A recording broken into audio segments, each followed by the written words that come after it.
everybody, this is Brian at MA-Motorsports, and in this video we're going to be giving you a quick rundown on Dan's GR86 we just finished up for him.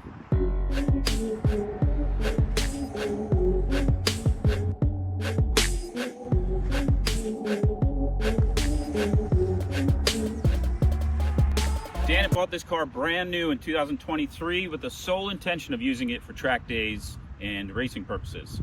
It has never seen the street, never had tags on it, and it has about 17,000 miles of just track racing on it, which is pretty awesome.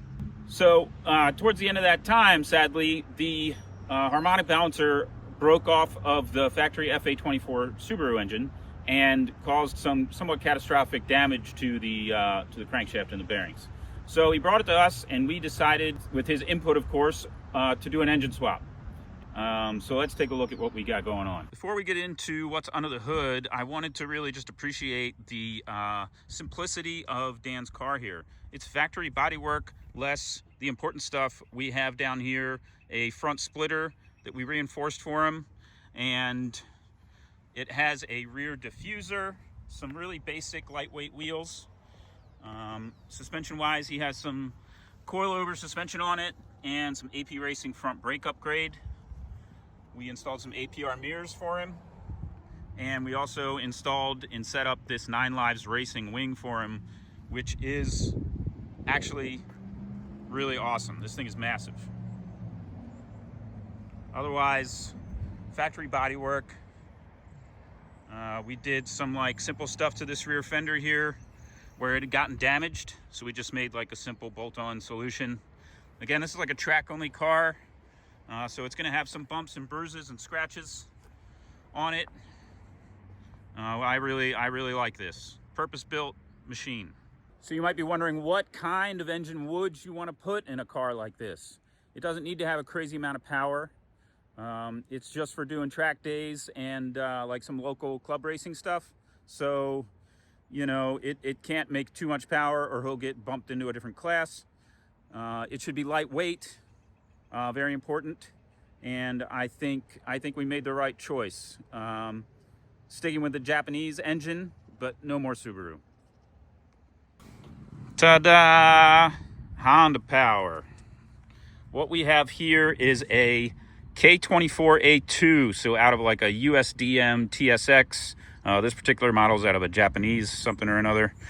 And K-Power makes the swap kit for the GT86, and they told us it would fit the GR, and with some slight modifications it does. I don't believe too many people have put K-Swap into a GR at this point, but we have successfully completed one here, and it is very, very cool in my opinion. So they make the header, pretty nice stepped header, all stainless, big diameter tubing. It should be plenty of header for future upgrades if we ever decide to build the motor. But this one's pretty stock. The only thing we did was refresh all the timing components, water pump, and we put a set of drop-in Skunk 2 cams in it. The intake manifold is obviously a K-Power unit, and that is so it's facing the right direction for rear-wheel drive configuration. Otherwise, the engine itself is stock. It makes 240 wheel horsepower, which is a bit more than the factory FA24 engine did. It is a really, in my opinion, good fit in here. I mean, look at all this space you have, not just in the front, but on both sides of the engine too. Very easy to work on if you need to work on it. And it sits really far back, which is something that I personally really appreciate. So we already had an oil cooler on it from the old engine. So when it chunked the bearings, we replaced the actual cooler itself. And then we made some new lines to attach to the K24. It is powered by a Link G4X Extreme ECU. And we have a real basic wiring harness here from Wiring Specialties, just a universal K-swap harness that we used. All BMRS hose and fittings that we plumb in-house here. And this one's here is just for a sensor. We did use some brand new Honda components to get the front drive setup correct. It does not use power steering. It does not use air conditioning. We did, however, retain power steering, which is pretty cool. So this car already was a track car before Dan found us. So somebody else installed the roll cage But in doing the engine swap, one of the things we did do was rewire the entire chassis. We didn't want to have anything to do with the 2023 factory Subaru wiring, so we minimized it to only what it needs, right? This here is the yaw sensor. We used an ECU Master PMU16, just one of them, and that basically powers the entire vehicle. No fuses, no relays, everything is powered by this one unit here. Then the Link CAN keypad and a Link/AIM 7-inch display. And then over here we have an AIM Solo 2 for lap timing, and also an integrated AIM Smarty Cam. As I said previously, it's powered by a Link Extreme ECU, and there is really nothing in here. We got rid of all of the stuff under the dash. There's no more factory blower motor or any of that stuff, but what we did do was integrate a hot rod heater, this unit here, and what that does is allow him just to have defrost. So we put these defrost things here for those cold or rainy track day mornings, and we also fabricated this aluminum dashboard.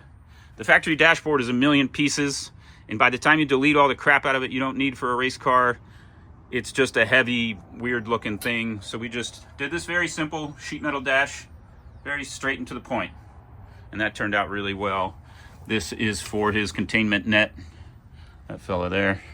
Some of the other things we did while the car was here, we installed this fast cool suit system so the driver can stay cool. We relocated the battery to the trunk here to get a little better weight distribution and free up some space in the front of the car. We also installed a set of these Alaria door pull cables, which are very simple to install. They just kind of slip on, and we add this little Adele clamp here. It gets rid of the bulky, unnecessary factory door handle stuff. Just really simple. You can find those on our website. Back under the hood, along with the oil core to help keep it cool, we did install a Koyo radiator. Just an OEM fitment, uses the factory fans, which work really well. That K-Power swap kit includes engine mounts and a fabricated oil pan and an adapter plate to use the factory gearbox, which is really cool. So it does move the gearbox back, and then the kit comes with a new drive shaft to compensate. I like that because the factory Subaru engine sits so far forward, and they really put some thought into it, wanted to move the engine back. I personally really appreciate that. I think this thing looks awesome in here. So even though we got rid of all that like 2023 complicated and heavy and unnecessary factory Subaru electronics, it was still a challenge to get some of these things to work because we still did leave a couple of the factory items in the car. It still has power steering via the factory electric assisted column, and Dan will store this car outside sometimes or travel with the open trailer, so we left all the power windows in as well. We were able to use one of his radium catch cans from the Subaru engine and just plumb that into the Honda engine, which I thought was pretty cool. Love the radium product. So more on the electronic side, we ditched the factory Subaru ABS module, installed a BMW MK60 out of an E46 M3, and with some tricky CAN communication stuff, Devin got that to work as well. So it's got integrated traction control and ABS, which is pretty cool. And the traction control is controlled by the Link ECU.